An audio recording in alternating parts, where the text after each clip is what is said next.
आज का जो टॉपिक है कि fortification of rice. Fortification of rice की जरूरत कहाँ पर पड़ती है? जब हम एक फसल को बार बार एक उसी जमीन से लेते हैं तो उसमें विटामिन्स की कमी आ जाती है प्रोडक्ट में। तो विटामिन्स की कमी को पूरा करने के लिए ये फोर्टिफिकेशन का सिस्टम शुरू हुआ है, ताकि जो जमीन के अंदर विटामिन्स की कमी आ गई थी, जिसके कारण जो हमारी प्रोडक्ट में विटामिन्स कम हो जाते हैं, उनको कैसे पूर्ति की जाए उनकी। तो इसलिए फोर्टिफिकेशन जो है ना, यूनाइटेड नेशन से शुरू होकर के पूरे इंडिया में लागू हो गया है। 5 चीजें फोर्टिफिकेशन के अंदर अभी इंडिया में आती है। आटे का भी फोर्टिफिकेशन है, ऑयल का भी कर दिया, राइस और आपका मिल्क। अब आने वाला समय हो सकता है कि दालों में भी फोर्टिफिकेशन हो जाए। तो ग्रेन बेस्ड जो भी टेक्नोलॉजी है फोर्टिफिकेशन के लिए, बेस्ट टेक्नोलॉजी, इसमें एक्सट्रूजन सिस्टम ही होता है। तो एक्सट्रूजन सिस्टम के साथ हम जो है राइस को पहले उसका फ्लोर बनाते हैं। फ्लोर बनाने के बाद उसमें विटामिन्स और मिनरल्स ऐड करते हैं पानी के साथ, और उसके बाद दोबारा से चावल बनाया जाता है।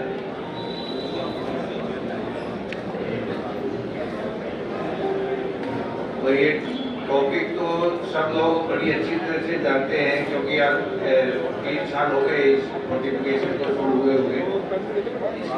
इसकी बारीकियों में भी सब लोग जा चुके हैं। लेकिन ये जो टॉपिक है, हमारी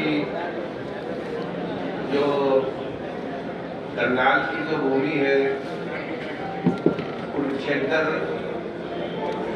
के आसपास जितना भी इलाका है सराउंडिंग में, सब कुरुक्षेत्र से ही प्रभावित है। तो हरियाणा के जितने भी लोग हैं सब विद्वान होते हैं, आपको मालूम ही है। और विद्वान आदमियों की खासियत यही होती है कि वो किसी की सुनते नहीं है। सुनता वो है जो अपने आप को स्टूडेंट माने, और जो सब जब पढ़े लिखे हो जाए तो फिर सुनने की कमी आ जाती है। तो अरोड़ा जी का हमारा बहुत प्रेम है, ये हमें फंसा देते हैं ऐसे टॉपिक में ला करके कि विद्वानों को समझाना बहुत मुश्किल काम है। आपको मालूम ही है कि आज से लगभग 5000 वर्ष पहले स्वयं भगवान यहाँ पे आए थे, तो उन्होंने भी 18 अध्याय का बहुत बड़ा प्रवचन दिया था। जब उनकी बात किसी ने नहीं सुनी तो मेरी कौन सुनेगा?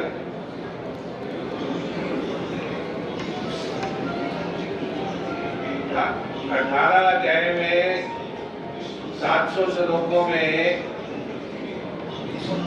लास्ट में जाके जो है एक आदमी सुनने वाला मिला। अर्जुन जी को समझ में आई बातें कि भाई हाँ, जो बातें हैं ये ठीक है, बाकी सबने हमने अनसुनी कर दी, हम भी शायद उस रूप में कभी न कभी होंगे।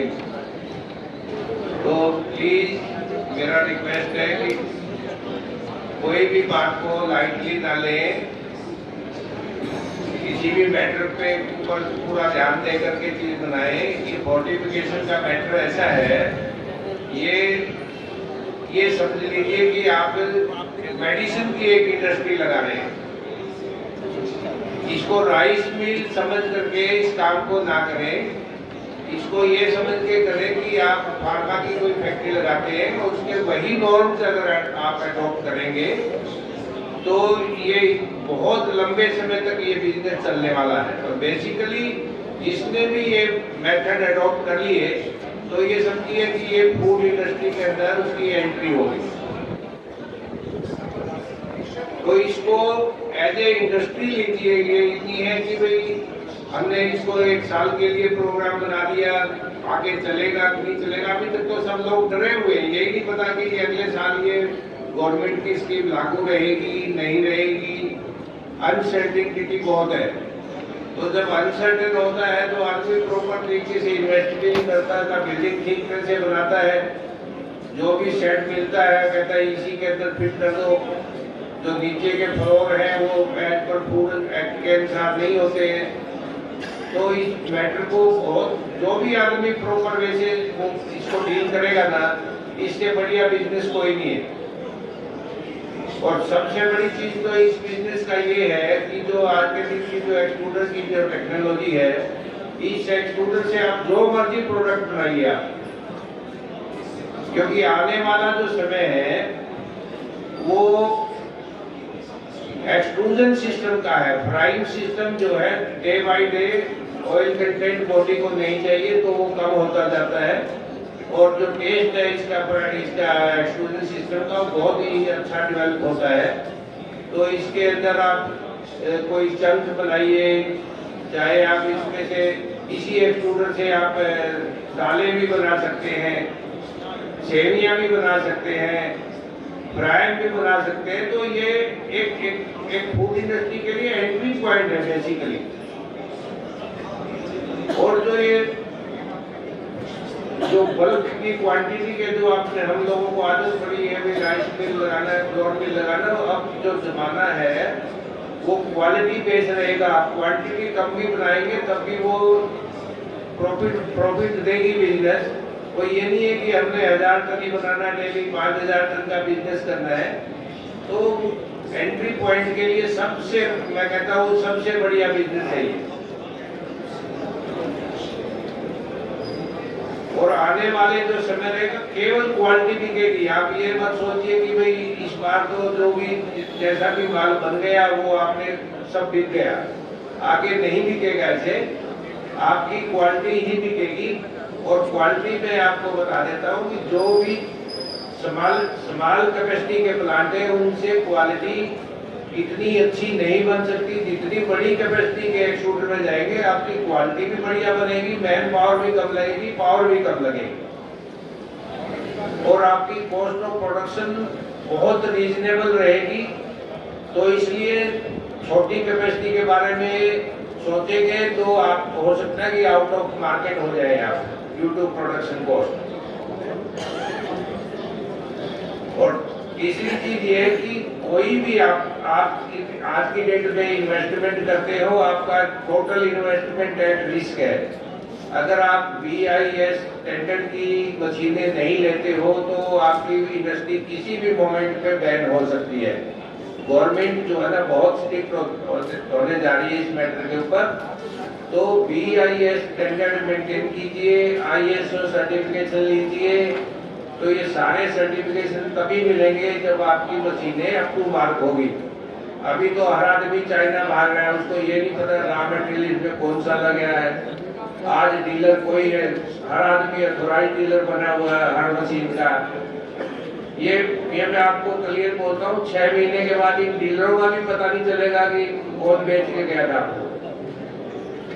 तो एक रिलायबल सोर्स से सारी आप मशीनें खरीदिए ताकि कल को कोई जवाब देने वाला भी मिले।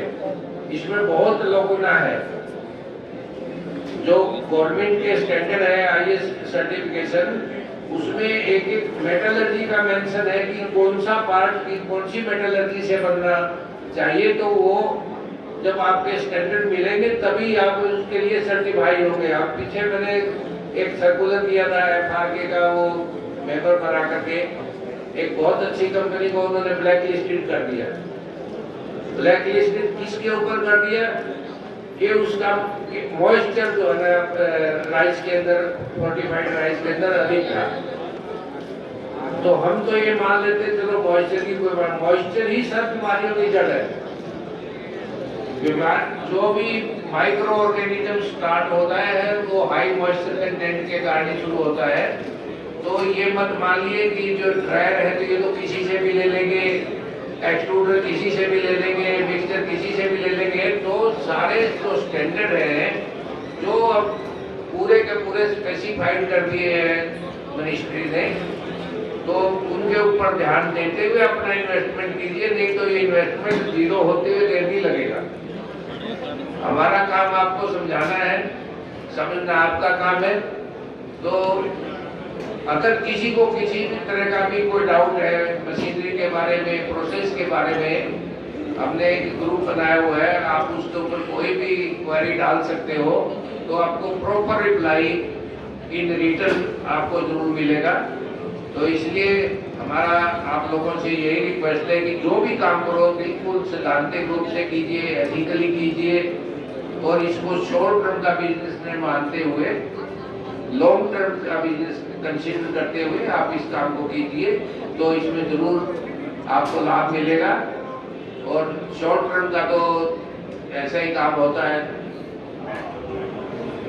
तो इसमें फोर्टिफिकेशन में, हाँ, इसमें एक खास चीज ये है कि जिस कंपनी से भी आप अपने विटामिन और मिनरल्स लेते हैं वो भी बहुत ही रिलायबल आदमी होना चाहिए, और उनके साथ सर्टिफिकेशन के साथ वो देंगे, तो आपको किसी तरह की कोई परेशानी नहीं होगी।